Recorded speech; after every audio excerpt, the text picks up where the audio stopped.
नमस्कार मित्रांनो, भावी शिक्षक आणि शिक्षिकांनो, टिप्स फॉर टीईटी मध्ये मी अक्षय करतो, तुम्हा सर्वांचं स्वागत करतो। तर मागच्या काही दिवसापासून आपण मानसशास्त्र म्हणजे शिक्षक अभियोग्यता व बुद्धिमत्ता चाचणी याच्यामध्ये मानसशास्त्र हा विषय आहे, त्याच्या अंतर्गत आपण मानसिक आरोग्य हा घटक पाहत होतो। मानसिक आरोग्यामधील सर्वात महत्त्वाचे नोट्स पॉइंट ऑब्जेक्टिव्ह पाहिले, पण मानसिक आरोग्य म्हणजे मानसिक विकृती, त्याच्यामध्ये घटक येतो। मानसिक विकृतीमध्ये वेगवेगळ्या प्रकारच्या विकृती आहेत, त्याच्यामध्ये मानसनस विकृती आहे, व्यक्तिमत्व विकृती आहे, समाजघातक विकृती आहे, इंद्रियजन्य विकृती आहे, पुन्हा लैंगिक विकृती आहेत। अशा वेगवेगळ्या प्रकारच्या विकृती आहेत।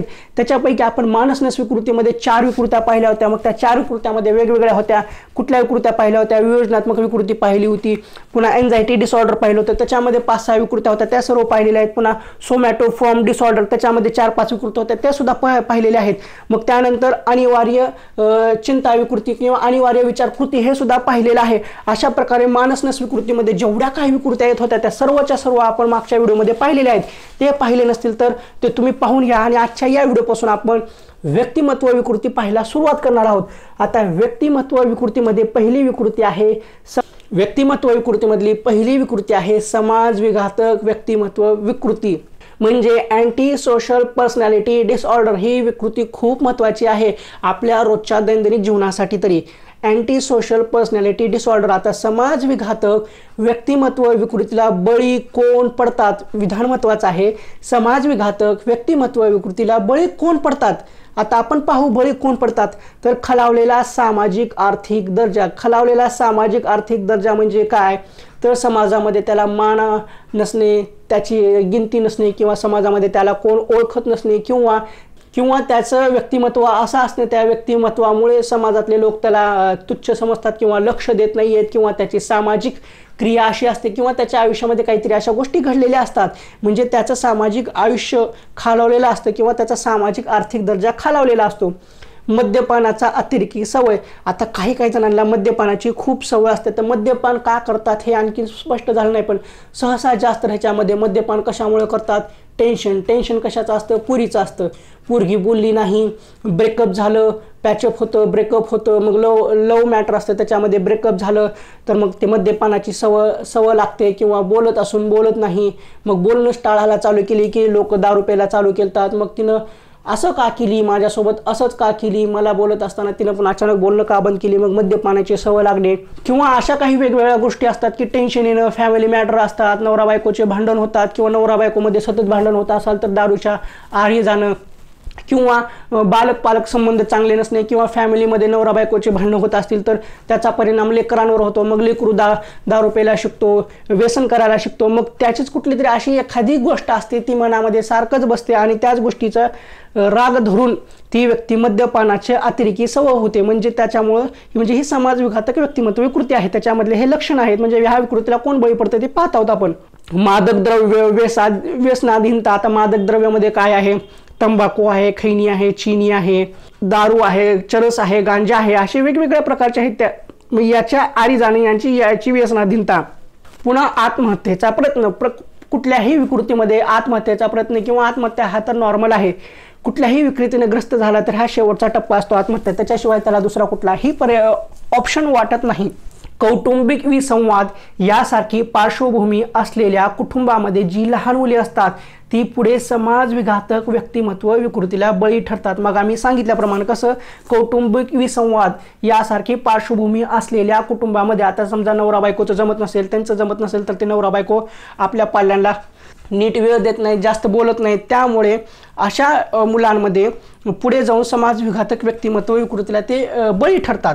तर समाज विघातक व्यक्तिमत्व विकृतीला बळी कोण पडतात ते पाहिलं। कोण बळी पडतात? खालावलेला सामाजिक आर्थिक दर्जा, मद्यपानाची अतिरेकी सवय, मादक द्रव्य, व्यसनाधीनता, आत्महत्येचा प्रयत्न, कौटुंबिक विसंवाद यासारखी पार्श्वभूमी असलेल्या कुटुंबामध्ये जी व्यक्ती म्हणजे जी लहान मुले असतात ती पुढे समाज विघातक व्यक्तिमत्व विकृतीला बळी ठरतात। आता याची लक्षणे किंवा जे समाज विघातक व्यक्तिमत्व विकृतीला बळी ठरलेले जे आहेत ते काय करतात?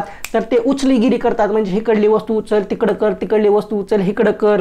पुन्हा उनाडक्या करतात, म्हणजे उनाडक्या म्हणजे येणाऱ्या जाणाऱ्या छेडणं, किंवा येणाऱ्या जाणाऱ्या टोमणं मारणं, काहीही करणं, किंवा सतत खोटं बोलणं, चोरी करणे, बेजबाबदारपणा, आर्थिक गैरव्यवहार, कामाच्या ठिकाणी कामचुकारपणा दाखविणे व साध्या साध्या कारणांमुळे हमरी-तुमरी करणे किंवा आक्रमकपणे अंगावर धावून जाणे यासारखे वर्तन करणाऱ्या व्यक्ती समाजविघातक व्यक्तिमत्व विकृतीने पछाडलेल्या असतात किंवा पछाडलेल्या आढळतात.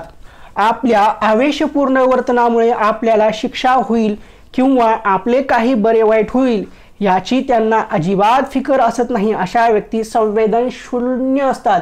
आता समाजामध्ये अशा सुद्धा व्यक्ती असतात त्याच्या खूप संवेदनशून्य असतात. त्यांना कशाची काही फिकर पडत नाही किंवा कुणाला त्यांच्या भावनांची देवाण किंवा त्यांना त्यांच्या भावनांचं किंवा त्यांच्या यशाचं अपयशाचं पराजयाचं काहीही देणं घेणं नसतं. आपलं काम भलं आपण भलं बाकी गेलं सगळं ते लावत. आपल्याला काय देणं घेणं नाही तर काय करायचं कोणालाच काय. म्हणजे संवेदनशून्य असतात. त्यांना भावना नसल्यासारख्या वागतात त्या. आपल्या आवेशपूर्ण वर्तनामुळे आपल्याला शिक्षा होईल किंवा आपले काही बरे वाईट होईल याची त्यांना अजिबात फिकर असत नाही. अशा व्यक्ती संवेदनशून्य असतात. आता डॉक्टर फ्राईड यांचं काय मत आहे ते पाहू. अशा व्यक्ती म्हणजे स्वतःच्या विकृतीचे स्वतःच कारण असतात. समाजविघातक व्यक्तिमत्व विकृतीमधले व्यक्ती जे असतात ते स्वतःच्या विकृतीचे स्वतःच कारण असतात. अर्थातच ही गोष्ट त्यांना मान्य असत नाही. त्यांना त्यांच्या चुकीचं किंवा जे वागतात त्याचं त्यांना काही वाटत नाही. ते उलट त्याचं समर्थनच करतात. म्हणूनच म्हणतात ना, निर्लज्जम सदा सुखम. हे त्यासाठीच असतं. इतरांच्या हक्कांवर या व्यक्ती गदा आणतात. म्हणजे दुसऱ्याचे हक्क छीनून घेण्याचा प्रयत्न करतात. कायद्याच्या कचाट्यात सापडू असे वर्तन थेटपणे कधीच करत नाहीत. कायद्याच्या कचाट्यात सापडू असे वर्तन कधीच थेटपणे करत नाहीत. इतरांशी अत्यंत दुष्टपणाने हलकटपणाने वागतात. आता हे वागणं त्यांच्या मागचं काय कारण असतं हे त्यांनाच माहिती असतं. पण अशा वागण्यामुळे दुसऱ्याला त्रास होतो हे त्याचं विचार करत नाहीत. म्हणूनच हे समाजविघातक व्यक्तिमत्व विकृतीमध्ये मोडतात. अगदी जवळच्या व्यक्तीला विश्वासघात करण्यात त्यांच्याशी दुष्टपणे वागण्यात यांना कोणतीही अडचण जाणवत नाही. हे त्रिकालबाधित सत्य असल्यासारखं उदाहरण आहे. आपल्या जवळच्या व्यक्ती आता ते आपले भाऊ असू, बहीण असू, आई वडील असू, कोणीही असू किंवा समाजातले नातेवाईक असू किंवा समाजातले मित्रमैत्रीण असू किंवा ते काही रिलेशनशिपमधले असू, अगदी जवळच्या व्यक्तीचा विश्वासघात करण्यात त्यांच्याशी दुष्टपणे वागण्यात यांना कोणतीही अडचण जाणवत नाही. जोखीम घेणे व कारस्थान करणे यांना आवडते. म्हणजे वेगवेगळ्या जोखीम घेणे किंवा काहीतरी कारस्थान करत बसणे यांना आवडते. ज्यांनी मदत केली अशा सर्व व्यक्तींचे उपकार विसरतात. विधान महत्वाचं आहे.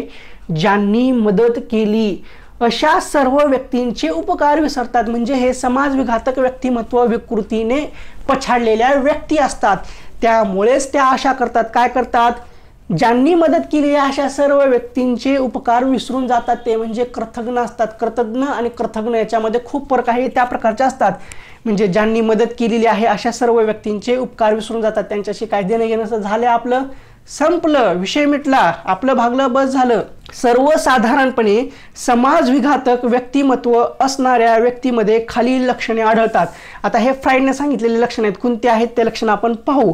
कायद्यांचे उल्लंघन करणे, फसवणूक करणारा, कारस्थानी, सद्सद्विवेक बुद्धीचा अपुरा विकास, सद्सद्विवेक बुद्धीचा अपुरा विकास, त्रासदायक आक्रमक वर्तन करणारा, तात्कालीन उत्साहाच्या भरात वागणारा, भविष्याविषयक आराखडा न करता येणारा, तात्कालीन उत्साहाच्या भरात वागणारा, भविष्याविषयक आराखडा न करता येणारा, स्वतःच्या तसेच इतरांच्या सुरक्षतेविषयी अत्यंतिक बेपर्वा. म्हणजे त्याला स्वतःचीही स्वतःचीही काही नाही आणि दुसऱ्याचीही काही नाही आहे. म्हणजे तो नेहमी बेपर्वा असतो. म्हणजे स्वतःच्या सुरक्षतेचीही काही देणं घेणं नाही आणि दुसऱ्याच्या सुरक्षतेचीही काही देणं घेणं नाही आहे. सतत बेजबाबदारपणे वागणे, कृतज्ञ माणूसघाणेपणा असणे. म्हणजे समाजविघातक व्यक्तिमत्वामधलं हे साधं उदाहरण आहे. साधं सरळ आहे की तो माणूस कृतज्ञ असतो. म्हणजे सतत बेजबाबदारपणे वागतो, कृतज्ञ माणूसघाणेपणाने वागणारा. दुखावल्यास, अयोग्य वागणूक दिल्यास फारसे वैषम्य न वाटणारा. म्हणजे त्या व्यक्तीला कोणी जरी काही बोललं तरी त्याला काहीही फरक पडत नाहीये. तो दुसऱ्यांना त्रास देतो त्याच्यामध्येच त्याला सुख वाटतं. आणि त्याला जर कोण दुखावलं तरी सुद्धा त्याला त्याचा काहीही फरक पडत नाहीये. म्हणजे दुखावल्यास, अयोग्य वागणूक दिल्यास फारसे वैषम्य न वाटणारा, आवेगशील, शीघ्रकोपी, आक्रमक, बेजबाबदारपणे वागणाऱ्या ह्या व्यक्ती अनेकदा अतिशय बुद्धिमान व सामाजिक कौशल्य असणाऱ्या आढळतात. म्हणजे त्यांची बुद्धी खूप चांगली असते, ते अतिशय हुशार असतात आणि सामाजिक कौशल्य असणाऱ्या आढळतात. म्हणजे चतुर असतात त्या खूप. तोयतागिरी, भोंदूगिरी करून इतरांना फसविण्यात या व्यक्ती आघाडीवर असतात. तोयतागिरी, भोंदूगिरी करून इतरांना फसविण्यात या व्यक्ती आघाडीवर असतात. म्हणजे इमोशनल करून सुद्धा ते इतरांना फसवू शकतात. तत्वशून्य उद्योजक, कपटी राजकारणी, इतरांवर दडपण आणणारे धर्मोपदेशक यांसारख्या व्यक्ती या समाजविघातक व्यक्तिमत्व विकृतीमध्ये मोडतात. कोणकोणत्या व्यक्ती मोडतात? तर तत्वशून्य उद्योजक, कपटी राजकारणी, इतरांवर दडपण आणणारे धर्मोपदेशक यांसारख्या व्यक्ती या समाजविघातक व्यक्तिमत्व विकृतीमध्ये मोडतात. आता समाजविघातक विकृती मागील कारणे काय आहेत ते पाहू. सतकर या संशोधकाच्या मते गुन्हेगारी वृत्तीच्या पालकांच्या मुलांमध्ये समाजविघातक व्यक्तिमत्व विकृतीची लक्षणे आढळतात. आता अनुवंश हे यामागील कारण असले पाहिजे असं कोण म्हणते? सतकर साहेब काय म्हणते? या संशोधकाच्या मते गुन्हेगारी वृत्तीच्या पालकांच्या मुलामध्ये समाजविघातक व्यक्तिमत्व विकृतीची लक्षणे आढळतात आणि वंश हे त्यामागचे कारण असले पाहिजे. अशा व्यक्तींना ताण अथवा चिंता निर्माण करणाऱ्या प्रसंगांची चिंता वाटत नाही. म्हणजे त्यांना चिंतेचं काही देणं घेणे येत नाही, त्यांना कसलीच चिंता येत नाही, त्यांना कसलंच टेन्शन येत नाही. अशा व्यक्तींना ताण अथवा चिंता निर्माण करणाऱ्या प्रसंगाची चिंता वाटत नाही. अधिक उद्दीपन व साहस शोधण्याकडे त्यांचा कल असतो. यांची उद्दीपनाची गरज अधिक असते. अधिक उद्दीपन व साहस शोधण्याकडे त्यांचा कल असतो. यांची उद्दीपनाची गरज अधिक असते. आता गोरेनस्टीन हे काय म्हणतात ते पाहू. गोरेनस्टीन यांच्या मते अशा व्यक्तींच्या बोधात्मक प्रक्रियेत कमतरता असण्याची शक्यता अधिक असते. गोरेनस्टीन काय म्हणतात? गोरेनस्टीन यांच्या मते अशा व्यक्तींच्या बोधात्मक प्रक्रियेत कमतरता असण्याची शक्यता अधिक असते. कौटुंबिक संबंध बिघडलेले आढळतात. पालकांची ताटातूट व भावनिक बिछाडामुळे समाजविघातक व्यक्तिमत्व विकृती आढळते. पालकांची ताटातूट व भावनिक बिघाडामुळे समाजविघातक व्यक्तिमत्व विकृती आढळते. तर ही होती अशा प्रकारे समाजविघातक व्यक्तिमत्व विकृती म्हणजे व्यक्तिमत्व विकृतीमधली समाजविघातक व्यक्तिमत्व विकृती म्हणजे अँटी सोशल पर्सनॅलिटी डिसऑर्डर. ह्याच्यामध्ये काय पाहिलं? समाजविघातक व्यक्तिमत्व विकृतीला बळी कोण पडतात? खालावलेला सामाजिक आर्थिक दर्जा, मद्यपानाची अतिरेकी सवय, मादक द्रव्य, व्यसनाधीनता, आत्महत्येचा प्रयत्न, कौटुंबिक विसंवाद यांसारखी पार्श्वभूमी असलेल्या कुटुंबामध्ये जी लहान मुले असतात ते पुढे समाजविघातक व्यक्तिमत्व कृतीला बळी ठरतात. मग ह्याच्यामधले आपण लक्षणं पाहिले, मग ते काय करतात ते सुद्धा पाहिलं. पुन्हा नंतर डॉक्टर फ्रायड यांचं मत पाहिलं. मग डॉक्टर फ्रायड यांच्या मतानुसार त्यांची लक्षणे काय आढळतात ते पाहिलं. कसं कायद्याचे उल्लंघन, फसवणूक करणारा, कारस्थानी सद्सद्विवेक बुद्धीचा अपुरा विकास, त्रासदायक आक्रमक वर्तन करणारा, हे सर्व पाहिलं. मग त्यानंतर समाजविघातक विकृती मागील कारणे. आता हे कारणे सतकर यांनी काय म्हणजे सतकर या संशोधकाच्या मते कारण काय होतं ते पाहिलं. त्यानंतर गोरेनस्टीन यांचं मत काय होतं ते सुद्धा पाहिलं. तर अशा प्रकारे आजच्या या व्हिडिओमधील व्यक्तिमत्व विकृतीमधील समाजविघातक व्यक्तिमत्व विकृती म्हणजे अँटी सोशल पर्सनॅलिटी डिसऑर्डर हे संपलेली आहे. आता ह्याच्यामध्ये तुम्हाला काही समस्या असतील तर ते कमेंट बॉक्समध्ये सांगा. सहसा तर तुम्ही काय कमेंट बॉक्समध्ये सांगत नाहीयेत. शिक्षक अभियोग्यता व बुद्धिमत्ता चाचणी किंवा टेट परीक्षा म्हणजे शिक्षक भरती या दृष्टिकोनातून आपण महत्त्वपूर्ण नोट्स उपलब्ध करून दिलेल्या आहेत. या नोट्सचा तुम्ही आत्तापर्यंत फायदा घेतला नसेल तर ते घेऊ शकता. आता ह्या नोट्स कोणत्या कोणत्या आहेत? जे की आता पहिली नोट्स आहे संपूर्ण ते परिपूर्ण मानसशास्त्र, हे 30 मार्काला आहे. शिक्षक अभियोग्यता व बुद्धिमत्ता चाचणीसाठी 30 मार्काला विचारलं जातं आणि ह्या मानसशास्त्राच्या नोट्स एकदम परिपूर्ण आहेत. ह्या नोट्सच्या बाहेर परीक्षेमध्ये प्रश्न येणार नाहीये. ह्या PDF ची किंमत आहे 551 रुपये. जर तुम्ही माझ्याकडून अगोदर मानसशास्त्राची एक PDF घेतली असेल 5 मार्काची 51 रुपयाला तर तुमच्यासाठी किंमत आहे 501 रुपये. आणि एक गोष्ट लक्षात घ्या, ह्या नोट्स अशा आहेत एकदम पैसा वसूल नोट्स आहेत. ह्या नोट्स तुम्हाला नोकरी लावून देऊ शकतात. आता हे झालं मानसशास्त्र. त्यानंतर आहे आधुनिक तंत्रज्ञान जे की 3 मार्काला 2017च्या टेट परीक्षेला विचारलं गेलं होतं, म्हणजे प्रत्येक पेपरमध्ये 3 मार्काला आधुनिक तंत्रज्ञान विचारलं गेलं होतं. आणि आता आधुनिक तंत्रज्ञान, कॉम्प्युटर नोट्स किंवा माहिती संप्रेषण, इन्फॉर्मेशन टेक्नॉलॉजी ह्या नावाने जे आधुनिक तंत्रज्ञान ओळखलं जातं, ह्या नोट्सची PDF किंमत आहे 51 रुपये. आणि जी काही आपली जगाचा भूगोल ही 20 व्हिडिओची सिरीज चालू आहे, ह्या 20 व्हिडिओच्या सिरीजमध्ये आपण प्रत्येक व्हिडिओमध्ये 31 प्रश्न पाहत असतो. पण ह्या 31 प्रश्नाच्या व्यतिरिक्त प्रत्येक चॅप्टरमध्ये 1.5 पानाचे एक्स्ट्रा इन्फॉर्मेशन आणि 20 चॅप्टर झाल्यानंतर जवळजवळ 10 ते 15 पेजची आणखी एक्स्ट्रा इन्फॉर्मेशन आहे. सर्व एक्स्ट्रा इन्फॉर्मेशन ह्या PDF मध्ये मिळून जाते. कशामध्ये? जगाचा भूगोल या नोट्समध्ये. त्याची किंमत सुद्धा फक्त आहे 51 रुपये. आणि शेवटची PDF आहे 3री ते 8वीचं जुनं विज्ञान, त्याची किंमत आहे 51 रुपये. आता यातील संपूर्ण ते परिपूर्ण मानसशास्त्र, आधुनिक तंत्रज्ञान, जगाचा भूगोल आणि 3री ते 8वीचं जुनं विज्ञान हे 100% टेट परीक्षेसाठी उपयुक्त आहेत, म्हणजे उपयुक्त आहेत. आणि त्यातल्या त्यात 3री ते 8वीचं जुनं विज्ञान आणि जगाचा भूगोल हे TET परीक्षेला आणि इतर परीक्षेसाठी सुद्धा उपयोगात्मक आहेत. आता ह्या सर्व नोट्स घ्यायच्या कशा? तर खाली तुम्हाला 2 नंबर दिसत आहेत, 89 99 65 38 15, 99 70 96 11 44. आता हे जे 2 नंबर आहेत, ह्या 2 नंबरपैकी तुम्ही कोणत्याही नंबरवर फोनपे करा, गुगल पे करा. पेमेंट सक्सेसफुल झाल्यानंतर त्याचा स्क्रीनशॉट घ्या आणि ह्याच नंबरवर व्हॉट्सअपला सेंड करा आणि तुम्हाला विदिन मिनिटामध्ये PDF मिळून जाईल. आता ह्या सर्वच्या सर्व जर नोट्स जर तुम्हाला पाहिजे असतील तर ते 701 रुपयामध्ये मिळून जातील. जर तुम्हाला असं सेपरेट नोट्स पाहिजे असतील तर तुम्हाला जी नोट्स पाहिजे, ज्या नोट्सची PDF पाहिजे त्याची पेमेंट करा. पेमेंट झाल्यानंतर स्क्रीनशॉट व्हॉट्सअपला सेंड करा आणि जी नोट्स पाहिजे ते सांगा, तुम्हाला त्याची PDF मिळून जाईल. आणि सर्वात महत्त्वाची नोटीस किंवा सर्वात महत्त्वाची सूचना, आता तुम्ही विचार करत असाल नोट्सची किंमत खूप आहे, तर एकदम आहे, पण खालच्या नोट्स सुद्धा एकदम कमी ह्याच्यामध्ये दिलेले आहेत. पण आता जे मानसशास्त्राचे नोट्स आहेत ते एकदम रेअर आहेत. तशा नोट्स तुम्हाला कुठल्याही क्लासेसमध्ये 10,000 घाला, 20,000 घाला, 50,000 घाला मिळणार नाहीत. एकदम महत्त्वपूर्ण नोट्स आहेत, एकदम रेअर नोट्स आहेत. आता त्याच्यापैकी सर्वात महत्त्वाची सूचना, आता तुम्ही विचार करत असाल की आम्ही 4-4 जण 10-15 जण गोळा होतो, 10-10 20-20 रुपये गोळा करतो आणि तुम्हाला सेंड करून नोट्स घेतो आणि ते नोट्स घेतल्यानंतर आम्ही बाकीच्या मित्रमैत्रिणीला शेअर करतो.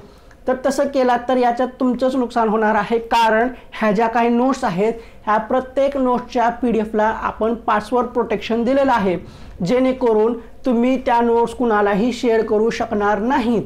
आता का शेअर करू शकणार नाहीत? आता शेअर केलं तर काय होईल? शेअर केलं तर फाईल करप्ट होऊ शकते. ती फाईल करप्ट झाल्यानंतर त्या नोट्स दिसू शकणार नाहीत. म्हणून आपण त्याला पासवर्ड प्रोटेक्शन टाकलेलं आहे.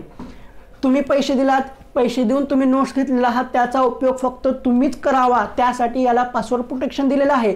सामाजिक बांधिलकी, सामाजिक जाणीव म्हणून तुम्ही मित्रमैत्रिणीला शेअर करत असाल तर तसं करू नका. कारण तुम्ही तुमच्या मेहनतीचे पैसे आहेत ते पैसे देऊन मला देत आहात आणि त्यानंतर मी तुम्हाला नोट्स देणार आहे. आणि त्या नोट्स जर तुम्ही असंच दुसऱ्याला शेअर केला तर त्याचा काहीही उपयोग होणार नाही. फाईल करप्ट होऊ शकते. फक्त याची एक काळजी घ्या. तुम्ही पैसे दिलात तर नोट्स तुम्हालाच मिळतील. शेअर करण्याच्या भानगडीत पडू नका. आणि आता ह्याचे झेरॉक्स निघतील का, पैसे कमी करा का, असले काही प्रश्न विचारू नका. झेरॉक्सच्या बाबतीत प्रश्न विचारायचा असेल तर डायरेक्ट कॉल करून विचारा आणि आम्ही शेअर करणार, हे करणार, तसं करायचं असेल तर करू नका. आणि ह्या नोट्स एकदम महत्त्वाच्या आहेत, किमती आहेत. आता याच्याबद्दल आणखी कमी करा, हे करा असं काही म्हणू काय. जेवढी किंमत आहे तेवढ्याच किमतीला नोट्स भेटणार. ह्याच्यामध्ये 1 रुपयाही कमी होणार नाही. ज्यांना आवश्यकता आहे त्यांनी ह्या नोट्स घेऊ शकता. जबरदस्ती काहीही नाही आहे. याच्यापेक्षा तुम्हाला बेटर ऑप्शन भेटला तर घेऊ शकता. पण माझं असं एकदम वैयक्तिक मत आहे, महत्त्वपूर्ण नोट्स आहेत, काही विचार न करता घेऊन टाका.